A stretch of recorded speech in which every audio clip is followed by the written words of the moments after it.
नए भारत के हर नागरिक की आकांक्षाओं और उज्जवल भविष्य को समर्पित। आज हम बात कर रहे हैं भारत के 2026-27 के बजट की।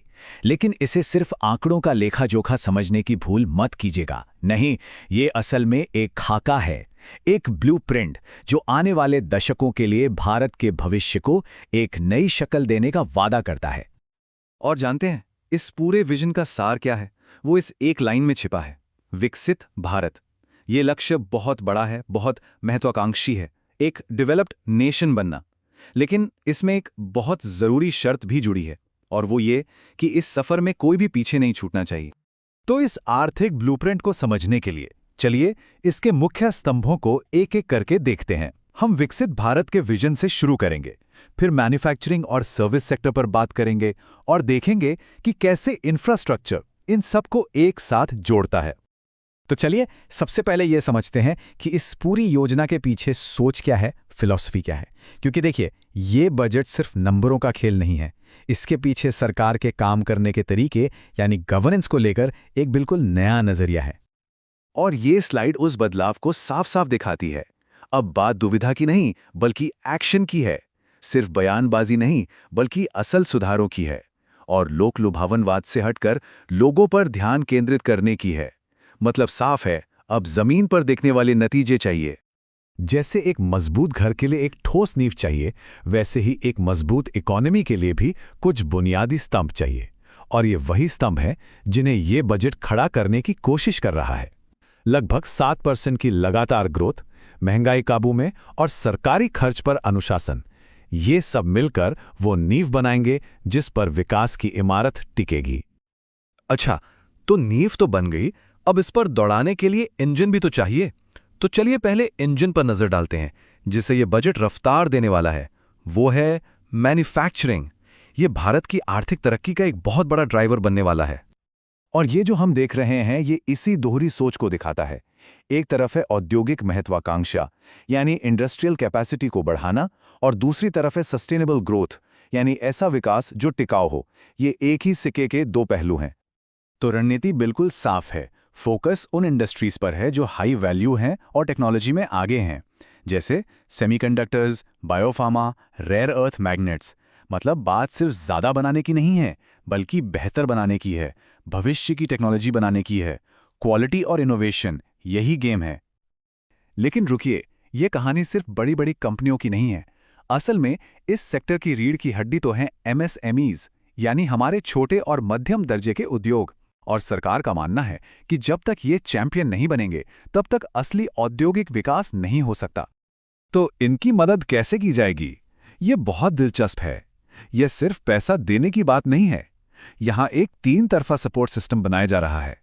पहला इक्विटी सपोर्ट जैसे ग्रोथ फंड, दूसरा लिक्विडिटी सपोर्ट जिसमें TREDS प्लेटफॉर्म जैसी चीजें हैं जो पेमेंट साइकिल को ठीक करेंगी, और तीसरा प्रोफेशनल सपोर्ट यानी कॉर्पोरेट मित्र जो कागजी कार्रवाई में मदद करेंगे। कुल मिलाकर एक पूरा इकोसिस्टम। तो ये तो हुई पहले इंजन की बात, लेकिन भारत के पास एक और बहुत ताकतवर इंजन है, और वो है हमारा सर्विस सेक्टर। ये दशकों से हमारी ताकत रहा है और अब इस बजट में इस पर एक नया जोर दिया जा रहा है। और जब हम सर्विस सेक्टर की बात करते हैं तो दिमाग में सिर्फ IT नहीं आना चाहिए, ये उससे कहीं ज्यादा बड़ा है। देखिए, medical tourism, education tourism, health care, यहां तक कि क्रिएटिव आर्ट्स और स्पोर्ट्स, इन सभी हाई पोटेंशियल एरियाज पर फोकस है। और इस पूरी रणनीति के केंद्र में कौन है? लोग, ह्यूमन कैपिटल। क्योंकि आखिरकार ये सर्विस बेस्ड इकोनॉमी स्किल्स पर ही तो चलती है। जब तक लोगों के कौशल में, उनकी शिक्षा में निवेश नहीं होगा, तब तक ये सेक्टर आगे कैसे बढ़ेगा? योजनाओं को हकीकत में तो लोग ही बदलते हैं। तो ये बातें जमीन पर कैसे उतरेंगी? चलिए कुछ ठोस उदाहरण देखते हैं। जैसे मेडिकल टूरिज्म के लिए 5 हब बनाना, नए यूनिवर्सिटी टाउनशिप बनाना, और तो और टूरिस्ट साइट्स पर गाइडों को अपस्किल करना। ये सिर्फ विचार नहीं है, ये एक्शन प्लान है। और खास तौर पर IT सर्विसेज को और बढ़ावा देने के लिए टैक्स में कुछ बड़े सुधार किए गए हैं।